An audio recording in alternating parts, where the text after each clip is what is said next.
February 26, 1945. 0730 hours. Cologne, Germany.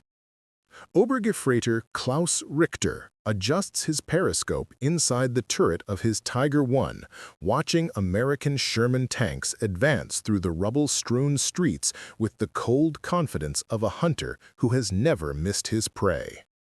His 88mm KWK-36 gun has destroyed 43 Allied tanks in 18 months of combat, punching through their thin armor like paper at ranges that leave enemy gunners helpless to respond. Richter knows that no American tank can withstand his gun, that Allied crews panic at the sound of his engine, and that German steel and engineering superiority will decide this battle as it has decided so many others. Before we jump back in, tell us where you're tuning in from, and if this story touches you, make sure you're subscribed, because tomorrow I've saved something extra special for you. What Obergefreiter Richter cannot possibly know, what no German panzer crew could imagine in their most desperate nightmares, is that American metallurgists in Detroit have created armor plates using revolutionary techniques that will turn his supposedly invincible 88mm rounds into harmless sparks. Within 3 hours, the M26 Pershing heavy tank will prove that German gunnery supremacy was an illusion, transforming Europe's most feared tank killers into burning wrecks scattered across the approaches to the Rhine. Richter's confidence stems from 2 years of devastating success against Allied armor. His Tiger I, weighing 57 tons and mounting the legendary 88mm gun, represents the pinnacle of German tank technology. The same gun that destroys American flying fortresses at 30,000 feet proves even more lethal against ground targets, capable of penetrating 165mm of armor at 1,000 meters, more than enough to destroy any tank the Allies have fielded. The 88mm KWK-36 fires armor-piercing shells weighing 22 pounds at muzzle velocities of 2,657 feet per second. These projectiles, forged from hardened steel and precisely machined in German factories, have never failed to penetrate enemy armor when fired under optimal conditions. German ballistics tables, calculated by the finest engineers in the Reich, show conclusively that no Allied tank possesses armor thick enough to stop an 88mm round at combat ranges. Richter's crew has perfected their deadly craft through countless engagements. Gunner Johann Weiss can place an 88mm shell through a tank's vision port at 800 meters, while loader Hans Müller can maintain a rate of fire that keeps enemy crews pinned behind cover while German infantry advances. Driver Friedrich Koch knows every gear ratio and engine characteristic of their Tiger, able to position the massive tank for optimal firing angles while presenting the smallest possible target to enemy guns. The Tiger I's frontal armor, 100mm thick and sloped at optimal angles, has proven nearly impervious to Allied anti-tank weapons. Richter has watched 75mm Sherman rounds bounce off his glasses plate like tennis balls, their impacts creating nothing more than bright sparks and small scratches on the hardened steel. This armor, combined with the 88mm gun's reach, creates what German doctrine calls the killing circle, a zone extending 1,500 meters in every direction where Allied tanks die while German panzers remain untouchable. Captain Wilhelm Hartmann, commanding the 503rd Heavy Tank Battalion's 2nd Company, has led his Tigers through the bocage of Normandy, the streets of Caen, and the forests of the Ardennes without losing a single tank to enemy fire. His crews understand that they pilot the most sophisticated fighting machines ever built, products of German engineering that represent technological superiority over anything the Allies can produce. Unknown to Richter and his crew, American tank designers have spent 3 years studying every captured German tank, analyzing metallurgical samples, and interviewing Sherman crews who survived encounters with Tigers. The reports paint a consistent picture. Existing American armor simply cannot compete with German 88mm guns, and new solutions are desperately needed. The M26 Pershing project begins in 1942 as a response to intelligence reports about German heavy tank development. American engineers at the Detroit Arsenal Tank Plant, led by chief designer Robert Morrison, understand that simply building thicker armor will not solve the problem. German guns are too powerful, and American tanks must remain mobile enough for rapid advances across Europe. Morrison's team develops a revolutionary approach to armor protection, using face-hardened steel plates produced through a process called differential hardening. This technique, borrowed from Japanese sword-making and adapted for industrial production, creates armor with an extremely hard face backed by softer, more resilient steel. The result is protection that can defeat projectiles not through sheer thickness, but through sophisticated metallurgy that causes enemy rounds to shatter on impact. The Pershing's frontal turret armor measures 101 millimeters thick, barely more than the Tiger's protection, but the steel composition and heat treatment create effective protection equivalent to 180 millimeters of conventional armor. The glacis plate, sloped at 46 degrees, combines 101 millimeters thickness with optimal angles to create a virtually impenetrable barrier against German projectiles. Lieutenant Colonel Michael Patterson oversees the Pershing's combat testing at Aberdeen Proving Ground, where captured German 88mm guns fire at prototype armor plates under controlled conditions.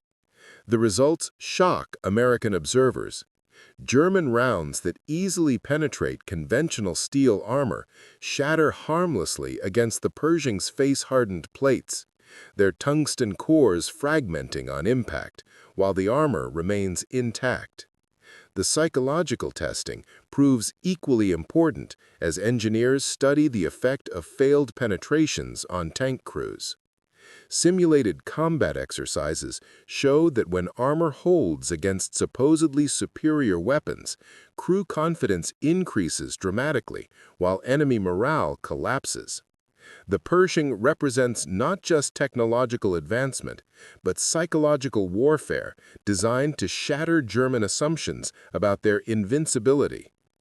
Production of the M26 begins in November 1944 under conditions of absolute secrecy. Workers at the Detroit Arsenal Tank Plant understand they are building something revolutionary, but security protocols prevent them from discussing their work even with family members. The face hardening process requires precise temperature control and timing that pushes American industrial capabilities to their limits. Each Pershing turret takes 48 hours to heat treat properly, with furnace temperatures maintained within 5 degrees across the entire cycle. The differential cooling process, rapid cooling for the face, slower cooling for the backing, demands expertise that exists in only 3 American factories. Quality control inspectors use X-ray equipment to verify the metallurgical structure of each plate, rejecting any armor that fails to meet specifications. The M26's 90mm T-15E2 gun, while smaller than the German 88mm, fires advanced armor-piercing rounds with tungsten cores that can penetrate Tiger armor at ranges exceeding 1,000 meters. The combination of superior armor protection and adequate firepower creates what American designers call the balanced tank, a vehicle that can engage German panzers on equal terms while maintaining reliability and mechanical simplicity. The first M26 Pershing tanks arrive in Europe aboard heavily guarded transport ships in January 1945, their true capabilities known only to a handful of senior officers. General Omar Bradley personally oversees their distribution to selected armored units, with strict orders that the new tanks should be used only when absolutely necessary to maintain operational security. The 3rd Armored Division receives 6 Pershing tanks in early February, with crews selected based on experience and psychological profiles. These men understand they are testing an experimental weapon, but they do not know the specific advantages their new tanks possess. Training emphasizes basic operation and gunnery, with no mention of the revolutionary armor protection they now carry. Staff Sergeant Robert Chen, a Chinese-American tanker from San Francisco, commands one of the first Pershing crews assigned to actual combat operations.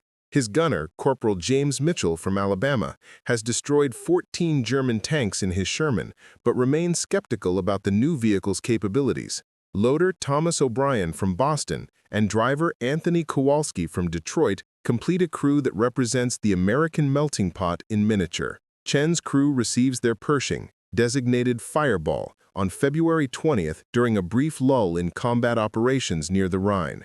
The tank's appearance surprises them. While larger than their previous Sherman, it does not seem dramatically different from existing American armor. The 90mm gun appears smaller than the German 88mm they have learned to fear, and the armor, while thick, does not seem capable of stopping the weapons that have destroyed so many Allied tanks. Initial mechanical problems plague the Pershing deployment, as crews struggle with unfamiliar controls and maintenance procedures. The transmission requires different shifting techniques than the Sherman, while the electrical systems prove more complex than anything American tankers have previously operated. Several tanks suffer mechanical failures that force them to return to maintenance areas, raising questions about the wisdom of fielding untested equipment in combat.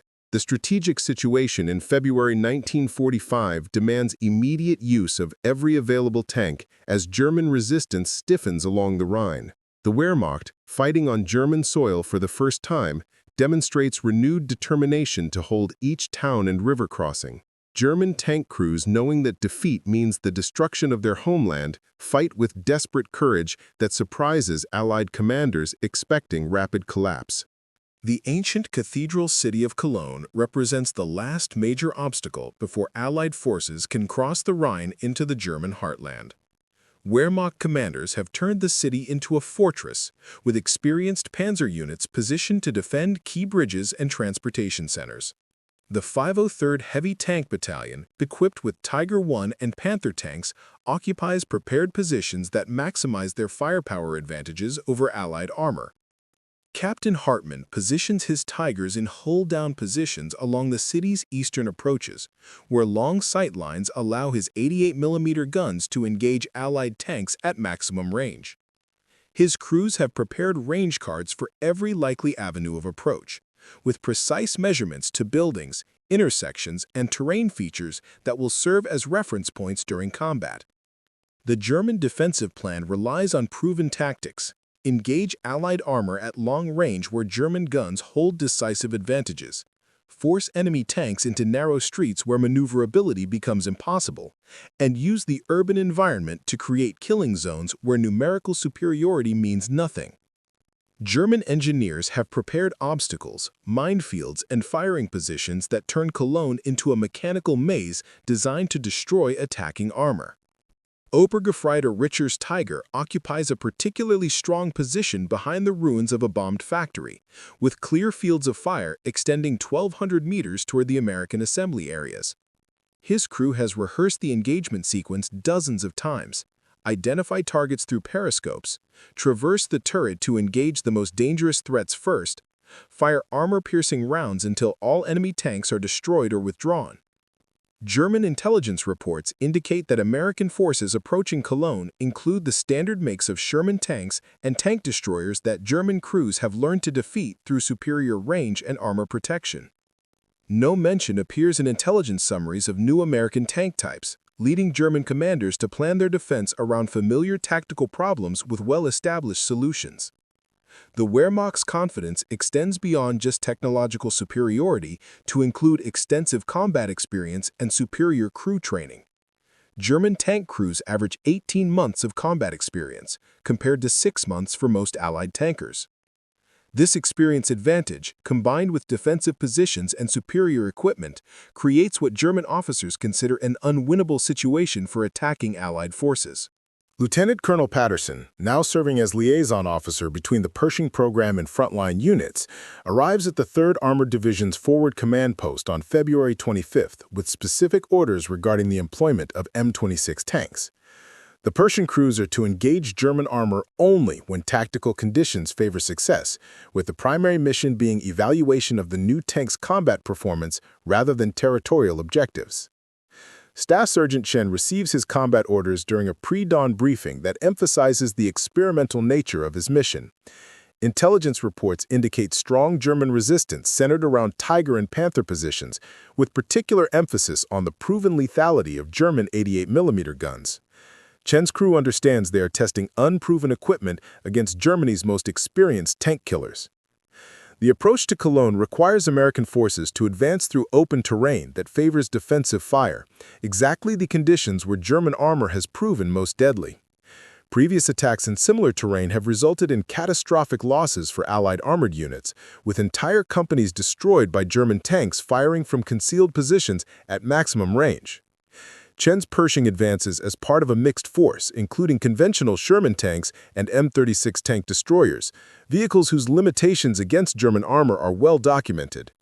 The plan calls for the M26 to serve as the tip of the spear, using its superior armor protection to close with German positions while supporting units provide flanking fire and infantry support. The psychological pressure on Chen's crew cannot be understated as they advance toward positions known to be occupied by Tiger tanks. Every American tanker has heard stories of German 88mm guns destroying Shermans at ranges where return fire is impossible, turning American crews into casualties before they can effectively engage. The Pershing represents hope that this tactical disadvantage might finally be overcome. Radio communications between American units reveal the tension as crews approach German positions. Sherman commanders report visual contact with Tiger tanks positioned in hold-down locations, their distinctive profiles and long gun barrels immediately recognizable to experienced tank crews. The standard American response, immediate withdrawal or call for artillery support, does not apply to the Pershing mission. At 0847 hours, Obergefreiter Richter identifies an unknown American tank type advancing along the main approach to his position. The vehicle appears larger than a Sherman, but smaller than the massive Soviet tanks his unit encountered on the Eastern Front. Most significantly, the tank continues advancing directly toward German positions instead of seeking cover or attempting flanking movements. Through his periscope, Richter can see the approaching tank clearly enough to identify specific details: the sloped frontal armor, the long-barreled gun that appears to be 90mm caliber, and the distinctive American star marking on the turret side. The tank moves with mechanical precision, its crew apparently unconcerned about the Tiger positioned to engage them at optimal range. Gunner Johann Weiss confirms target acquisition through his telescopic sight, with the American tank positioned perfectly for a frontal shot at 950 meters, well within the lethal range of the 88mm gun. The targeting solution is textbook perfect, with the enemy tank presenting its frontal aspect directly toward Weiss's crosshairs. No German gunner has ever missed such an ideal target. Target identified: American heavy tank, range 950, loaded with armor piercing, Weiss reports through the intercom, his voice carrying the calm confidence of a gunner who has never failed to penetrate enemy armor. Richter confirms the target and gives permission to fire, expecting to witness another routine destruction of Allied armor. The 88mm gun fires with its characteristic crack that German crews know means certain death for any enemy tank within range. The 22-pound armor-piercing shell travels the 950 meters to target in less than 2 seconds, striking the approaching Pershing's frontal glacis plate with tremendous impact. Both German and American crews expect to see the immediate effects of successful penetration: internal explosions, crew evacuation, and the satisfying sight of another Allied tank transformed into burning wreckage. Instead, the impossible happens. The German shell strikes the Pershing's glacis plate and disintegrates in a shower of sparks, its tungsten core fragmenting against steel that refuses to yield.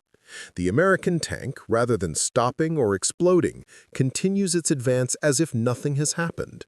The crew inside experiences a tremendous impact but remains unharmed, protected by armor that has just proven itself against Germany's most feared weapon. Richter stares through his periscope in disbelief, watching the American tank continue its approach while his supposedly infallible gun has failed to achieve penetration. The sight violates everything he has learned about tank warfare, everything German training has taught him about the superiority of the 88mm gun, everything his combat experience has confirmed about the vulnerability of Allied armor. Load armor piercing, traverse left, engage the same target, Richter orders, his voice betraying uncertainty for the first time in his combat career. Weiss adjusts his aim slightly, selecting a different impact point on the American tank's glacis plate, while Loader Mueller rams another shell into the gun's breech. The second shot, fired at 920 meters, produces identical results: sparks, fragments, and continued advance by an American tank that seems immune to German firepower. The psychological impact on Richter's crew approaches panic as they realize their most powerful weapon cannot stop the advancing American tank.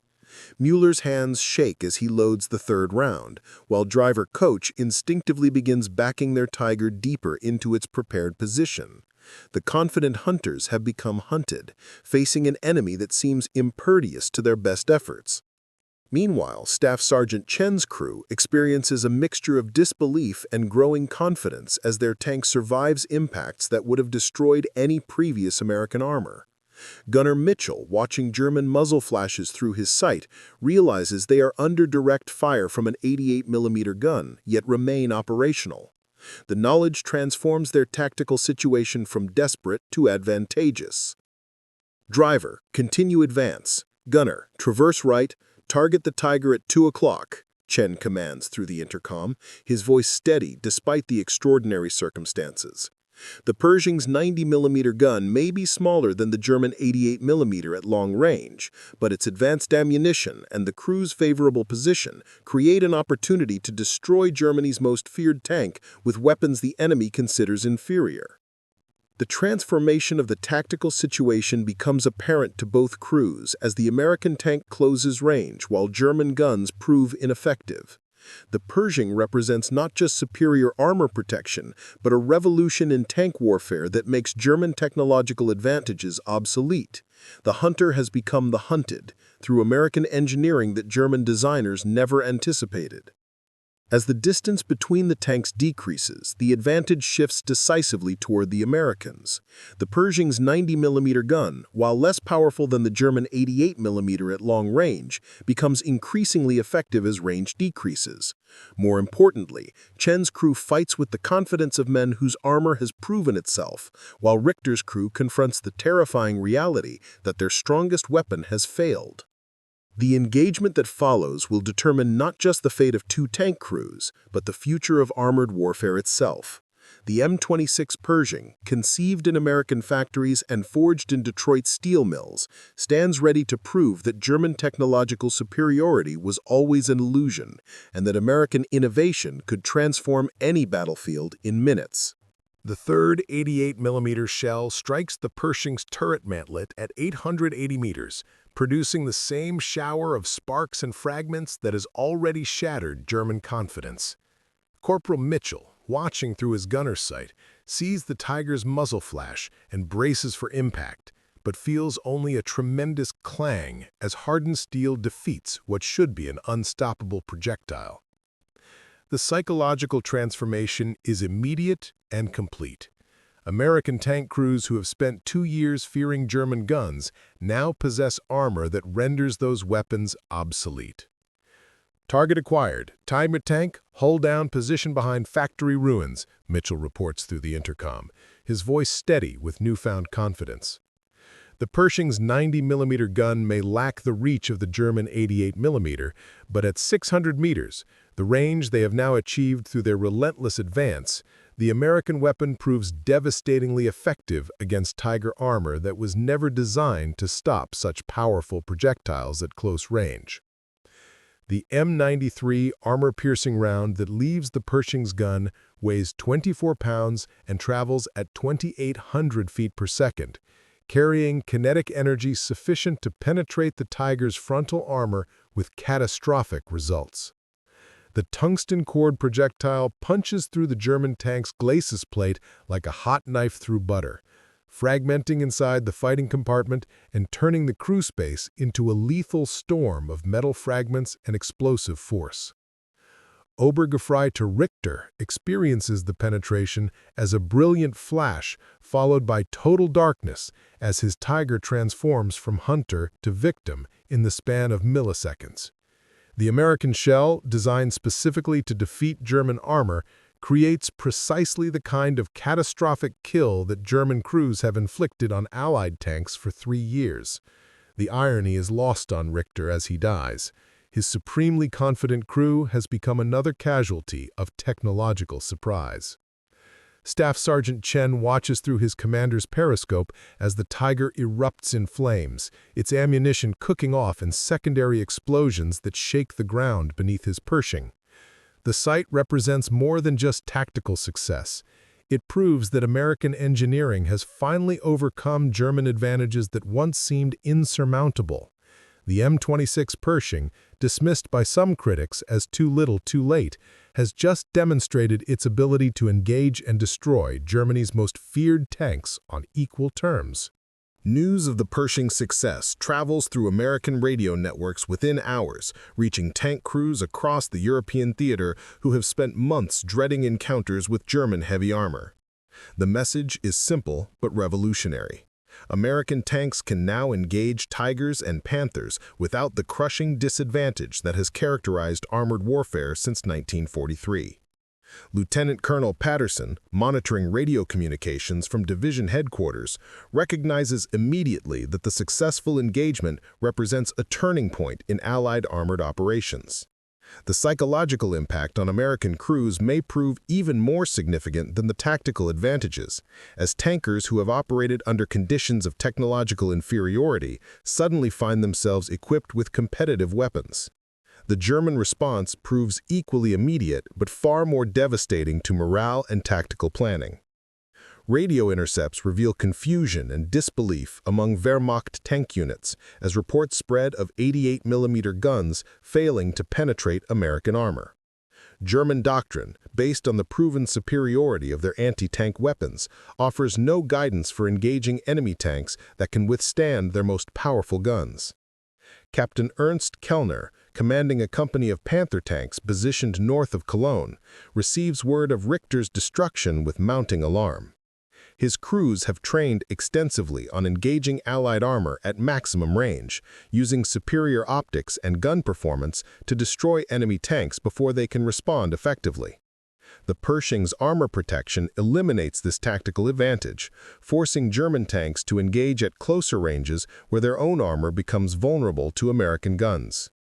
The strategic implications become apparent to German commanders as they realize the Pershing's deployment signals a fundamental shift in American armored capabilities.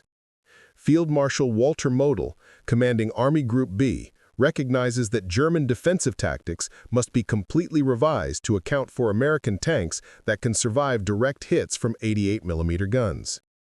The implications extend beyond individual engagements to entire campaign strategies based on German technological superiority. Wehrmacht intelligence officers work frantically to understand the new American tanks' capabilities, analyzing combat reports and attempting to determine production numbers, deployment patterns, and technical specifications. The face-hardened armor technology remains unknown to German metallurgists, who cannot comprehend how American steel can defeat projectiles that easily penetrate conventional armor of similar thickness. German tank crews begin reporting psychological symptoms that Wehrmacht medical officers struggle to address. Gunners who have never missed critical targets experience what modern psychologists would recognize as performance anxiety, their confidence shattered by the failure of weapons they considered infallible. Loaders report difficulty handling ammunition, knowing that their shells may prove useless against enemy armor. The transformation affects German tactical doctrine within days, as unit commanders realize they can no longer rely on long-range engagement to defeat Allied armor. Panzer units begin adopting more aggressive tactics, attempting to close with American forces to engage at ranges where their guns retain effectiveness. These closer engagements expose German tanks to return fire from weapons they previously could ignore, dramatically increasing casualty rates among experienced crews. American ordnance experts, studying the results of the Cologne engagement through detailed after-action reports, begin to understand the full implications of their metallurgical breakthrough. The face-hardened armor has performed beyond theoretical expectations, defeating German projectiles that should have achieved penetration based on conventional ballistics calculations. Dr. Robert Morrison, the Detroit Arsenal's chief metallurgist, receives classified reports describing the armor's performance under actual combat conditions. The data confirms his theories about differential hardening, but reveals unexpected benefits from the manufacturing process. The armor's hard face layer, only 12 millimeters deep, proves sufficient to shatter tungsten-cored projectiles, while the softer backing absorbs impact energy without creating spalling that could injure crew members. Production teams at American armor manufacturers study the combat data to optimize their manufacturing processes for maximum protection. The differential hardening technique, initially developed for the Pershing program, shows potential for application to other armored vehicles, including tank destroyers, self-propelled artillery, and even lighter tanks that currently lack adequate protection against German weapons. The ammunition industry responds with equal enthusiasm, developing new projectiles specifically designed to take advantage of the Pershing's protection. If American tanks can survive close-range engagements with German armor, then American ammunition can be optimized for short-range penetration rather than long-range accuracy. The result is a new family of armor-piercing rounds that prove devastatingly effective against German armor at the ranges where Pershing tanks now operate with impunity. Quality control procedures at armor manufacturing plants undergo immediate revision to ensure that every plate meets the exacting standards required for face hardening. Workers who previously focused on thickness and basic hardness now monitor temperature gradients, cooling rates, and metallurgical structure with scientific precision. The manufacturing process becomes as sophisticated as the design, requiring skilled technicians who understand both metallurgy and quality assurance. American tank design philosophy undergoes fundamental revision as engineers realize that superior armor protection enables entirely new tactical approaches. Previous American tanks emphasized speed and mechanical reliability, while accepting armor limitations that forced them to avoid direct confrontation with German heavy tanks. The Pershing proves that American industry can produce armor equal to or superior to German protection, while maintaining the mechanical advantages that characterize American armored vehicles. The logistics implications become equally significant, as American supply officers calculate the requirements for supporting Pershing operations in combat. The heavier tanks consume more fuel than Shermans, require different maintenance procedures, and need specialized transportation equipment for movement by rail or ship. However, the tactical advantages justify these additional support requirements, particularly as the war enters its final phases where individual engagements may determine campaign outcomes. American armored units receiving Pershing tanks quickly develop new tactical procedures that exploit their armor advantages while minimizing risks from German weapons that retain effectiveness. Tank commanders learn to use their protection aggressively, advancing into positions that would be suicidal for Sherman crews while engaging German armor at ranges that favor American gunnery. The 3rd Armored Division's after-action reports document a complete transformation in unit tactics within 2 weeks of receiving M26 tanks. Companies that previously relied on flanking maneuvers and artillery support begin conducting frontal assaults against prepared German positions, using Pershing armor to absorb enemy fire while closing to effective range for their 90mm guns. Staff Sergeant Chen's crew, now veterans of multiple Pershing engagements, develops techniques for maximizing their tactical advantages against German armor. They learn to present their frontal armor at optimal angles, use terrain features to create hull-down positions that expose only their strongest protection, and coordinate with supporting infantry to prevent German crews from escaping destroyed vehicles. American tank gunnery schools modify their training programs to emphasize the new tactical possibilities created by superior armor protection. Gunners learn to engage targets at closer ranges where their ammunition proves more effective, while drivers practice aggressive maneuvering techniques that exploit the Pershing's protection to achieve favorable firing positions. The integration of Pershing tanks with existing American armored units creates combined arms teams that prove devastatingly effective against German defenses. Sherman tanks provide numerical strength and mechanical reliability, while Pershing tanks serve as breakthrough vehicles capable of engaging German heavy armor on favorable terms. Tank destroyers and self-propelled artillery complete the combination, creating balanced forces that can defeat any German armored resistance. Infantry units learn to coordinate with Pershing tanks in ways that were impossible with previous American armor. The M26's ability to survive German anti-tank fire allows infantry to advance behind tanks that can actually provide protection against enemy weapons, rather than simply serving as mobile targets that draw fire away from foot soldiers. Wehrmacht ordnance experts, analyzing fragments recovered from failed 88mm projectiles, begin emergency programs to develop new ammunition capable of defeating American face-hardened armor. The research reveals the sophisticated metallurgy behind the Pershing's protection, but German industry lacks the time and resources necessary to develop effective countermeasures. Desperate measures include attempts to modify existing 88mm ammunition through improved projectile design and enhanced propellant charges. German metallurgists experiment with different tungsten core configurations, hoping to find combinations that can defeat American armor through superior hardness rather than increased velocity. These efforts produce marginal improvements, but fail to restore the decisive effectiveness that German crews require.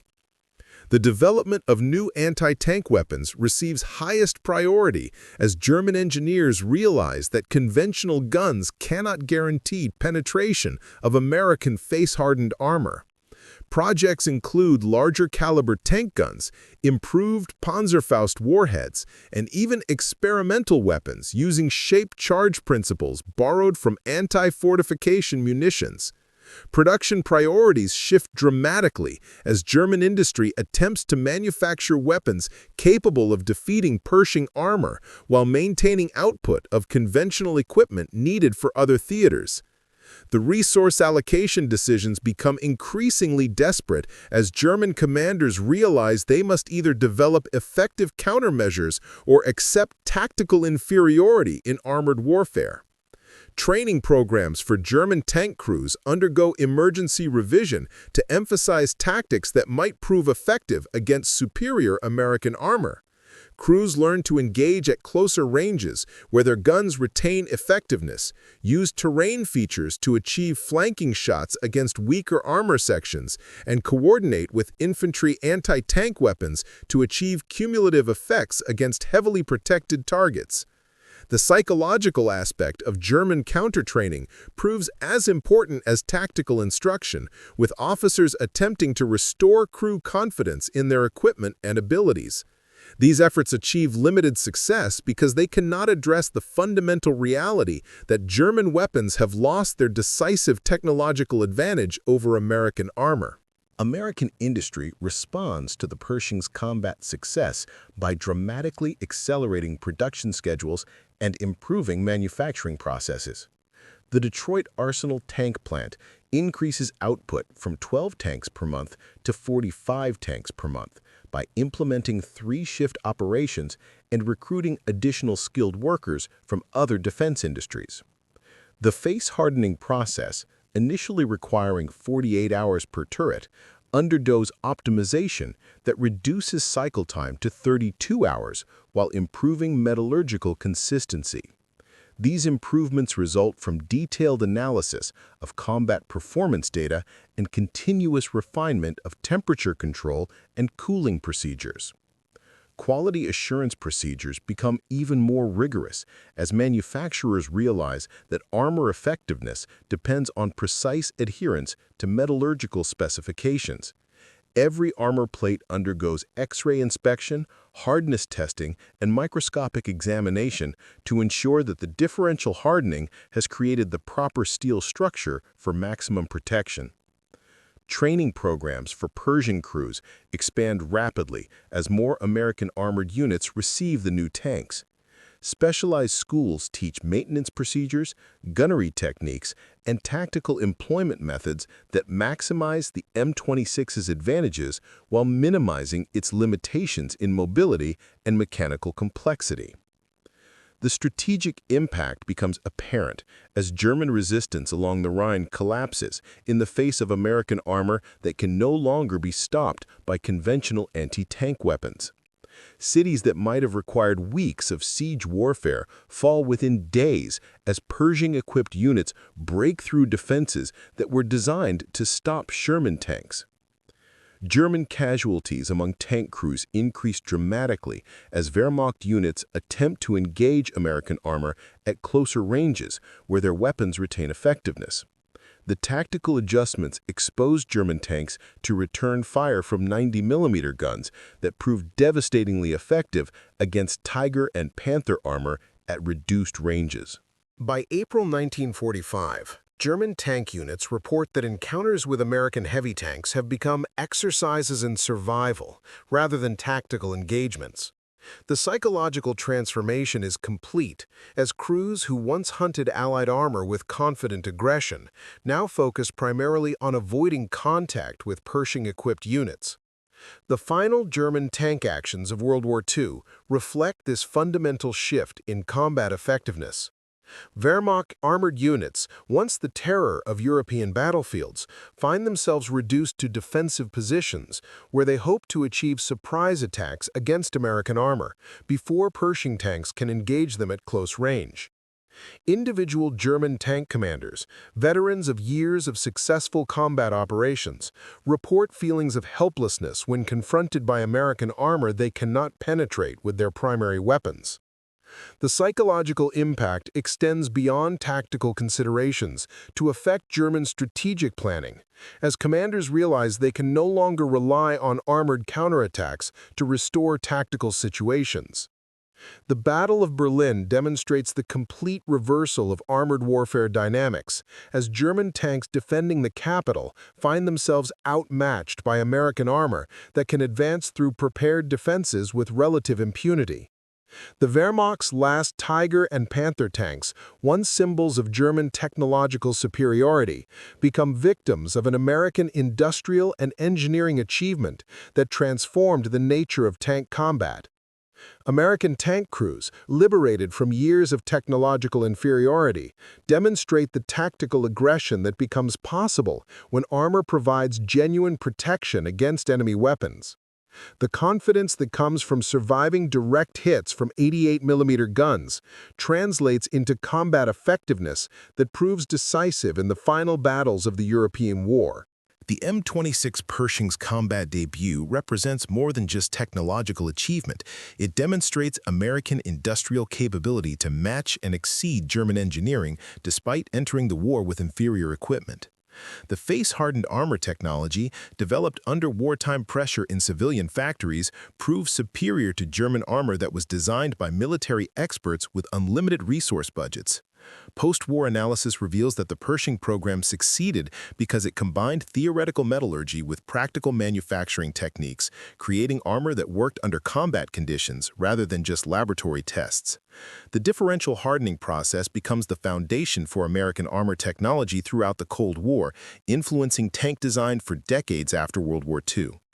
The psychological warfare aspects of the Pershing deployment prove as significant as its technical capabilities. German tank crews who lost confidence in their equipment never recovered their combat effectiveness, demonstrating that technological surprise can achieve strategic results through morale effects as much as tactical superiority. German military historians, writing after the war, identify the M26 Pershing as one of the key weapons that shattered Wehrmacht confidence during the final months of the conflict. The failure of 88mm guns against American armor represented a technological defeat that German industry could not overcome given the resource limitations and time constraints of 1945. The industrial achievement represented by Pershing production demonstrates American manufacturing capabilities at their wartime peak.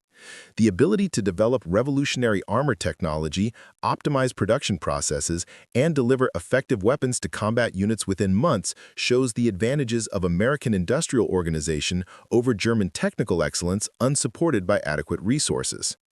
American tank design philosophy undergoes permanent transformation as a result of Pershing combat experience. The success of face-hardened armor proves that protection should receive equal priority with mobility and firepower, leading to balanced tank designs that dominate armored warfare for decades after World War II. The human cost of the armored warfare revolution cannot be ignored, as both American and German tank crews pay the price for technological competition carried out on European battlefields. The Pershing success saves American lives by providing protection against German weapons, but the psychological destruction of German crew confidence creates casualties that extend beyond physical combat damage. The M26 Pershing stands as testament to American engineering achievement under wartime pressure, proving that democratic industrial systems could match authoritarian technical programs when properly motivated and organized. The face-hardened armor that stopped German 88mm shells represented not just metallurgical advancement, but the triumph of practical problem-solving over theoretical perfection. In the final analysis, the Pershing program demonstrates that technological superiority in warfare is temporary and depends on continued innovation rather than past achievements. German confidence in their 88mm guns, earned through years of successful combat, proved worthless against American armor designed specifically to defeat those weapons. The lesson applies to all military technology. Supremacy belongs to whoever innovates most effectively, not to whoever achieves success first.